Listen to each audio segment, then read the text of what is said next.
Back in the house, it is backstage at the Warped Tour. Tour buses galore. Must be MC Lars. What's up? How are you? Good to see you. Doing great. Hold it. Take cool. that. INDIEPOWER in the house. We go way back. Way back. What, 2011 did I meet you? Probably. That's crazy. How many Warped Tours have you been involved in? This is my third. Okay. Yeah, so old school now. Now, every time you do it, what do you learn from it? Or I know it's important to kind of absorb and pace yourself, but at this point, being a veteran, you know, what advice do you give to the newbies out there? I think it really pays to invest in your equipment. This year we have in-ear monitors and a wireless mic, so I'm not straining my voice as much because it's so many shows that to invest in like something that makes the show easier is great. And also being in touch with the tech crew so they know what they need from us. So that's like I was able to prepare more this time because I knew sound isn't so good, so if you can have it wireless in your ear, it's so much better. Oh, wow. Yeah. Smart investment, no doubt. Thanks, man. And the wireless allows you to go everywhere and not have to worry about tripping over the cords or getting wrapped up in something. Totally. It's just like it was about time, you know. Yeah. And the tech people on Warped are so great, and now I kind of know we knew how to like keep it light, not bring too much stuff. My first year I brought a whole band. Now I just have a drummer. So just make it streamlined because this tour is all about quick setup, quick breakdown, and flexibility. Well, the live drummer definitely adds that punch, you know, to it. And I know you're fiercely independent. Now, what album number are you working on now? My fourth record comes out in October. It's called the Zombie Dinosaur LP. Funded by Kickstarter. I've got Cool Keith and Watsky and the guys from Less Than Jake on it, and I'm really proud of it. Wow. It's my boy Cool Keith. We go way back. He's awesome. Tell how you hooked up with Keith and what that experience was like collaborating with the genius.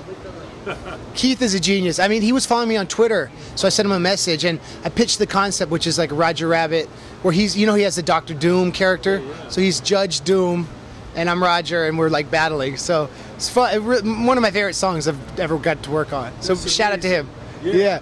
Thanks. Now, I know you got the Sublime and Rome. Not Sublime. Tell us about that. So that's a song with Suburban Legends and Roger from Less Than Jake. It's called Sublime with Rome is not the same thing as Sublime, about disappointing reunion bands and how you should be honest with your fans with what they're getting, you know, and knowing when to quit. But I no disrespect to them, I don't know those guys at all, but it's just funny that some bands just keep going forever even though it's not the same band. Well, you are kind of messing with that legacy, but, you know, sometimes it's not fair on the other guys that the singer OD'd, you know what I mean? They're like, it's like Queen, heaven forbid, you know, that Freddie Mercury passed, but the guys in Queen are like, what, do we have to stop playing music? Or, yeah, or Nirvana, right? Yeah, what do we do, you know? And the easiest thing is to change the name, but you have so much invested in building. Yeah. I mean, it was so sad about Sublime. Obviously, you know, Bradley never saw the success. OD'd like 2 weeks before the album came out. So sad. It's crazy. That's crazy. It's amazing what his music has done since then, but we know what you're talking about. It's always difficult out there. Now, on the flip side of that, you have bands like Asking Alexandria that comes on Tuesday. They just change singers. Ah. How hard is that your front man is changing, you know? Like Black Flag. Yeah, but, you know, somebody leaves the band. What is that supposed to be, the end of the band? I guess it's a very difficult question. I think it's like, if the show's good. I mean, I think like one of the examples is, no disrespect, but like the Misfits, I mean, they've changed so much. Yeah. I don't know. What that is. Yeah, it's hard to tell. I don't know. The song kind of is just about like how nostalgia is a big market. It's more a criticism of like the corporate orchestration of the nostalgic market. You know what I mean? It's kind of like if the third and fourth drummers of Ramones got together and called it the Ramones. Right. It's a little hard. Yeah, man. But so tell us some of the concepts on the new album besides what we talked about. There's a song with Watsky. It's called Never Afraid, about both of our moms were librarians, so it's about being read to as a kid and the importance of inspiring the imagination of your kids. I'm really proud of that song. There's a song called Hipster Mom, about a girl who grows up, she's a hipster and becomes a parent. And I did a lot of research on Facebook. I asked my fans who are parents what to write about. So that came out well. And there's a song with SZA Crack from Leftover Crack called Zombie T-Rex, which is the title track.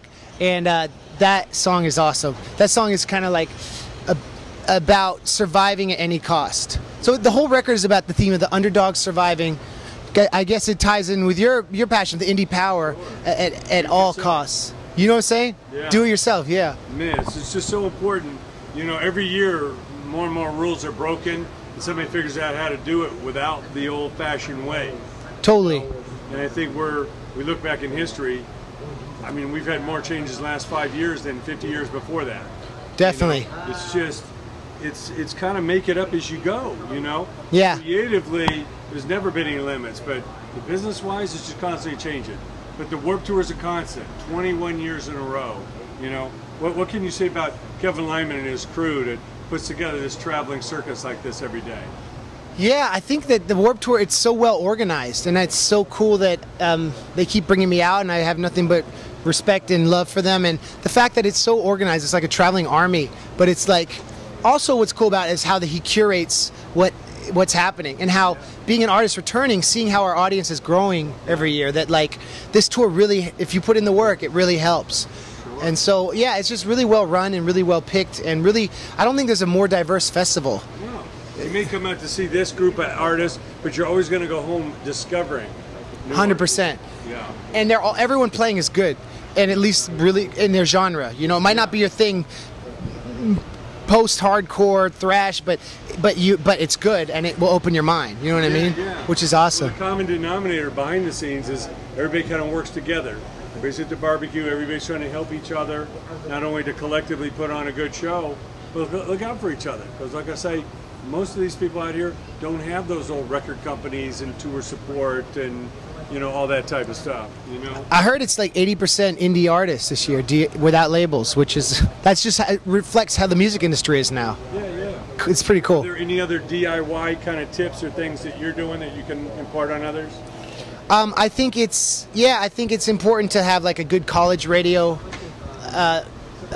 person who can help get your stuff, like, because terrestrial radio isn't as big, but college radio, they're still big tastemakers. So I've hired a company called Pirate Radio to help promote the new record. So I'm just trying to like be systematic. So, and the other thing is having a good publicist, because it's hard to do everything yourself, but having those people on your side who can work with you independently is just helpful, because then you have more time for your being creative or writing to fans, or so that's what I've learned. So just being, and also being really cool to your fans. Give them all the time you can, you know?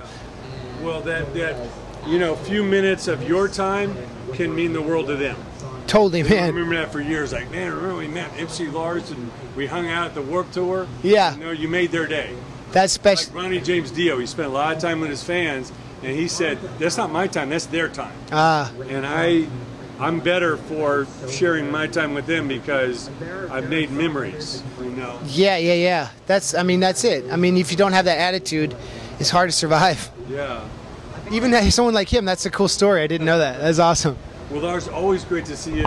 Can't wait to see you, man, rock that stage again. Thank you, sir. Be following the tour, and can't wait for the new album. INDIEPOWER.com. It's the bomb.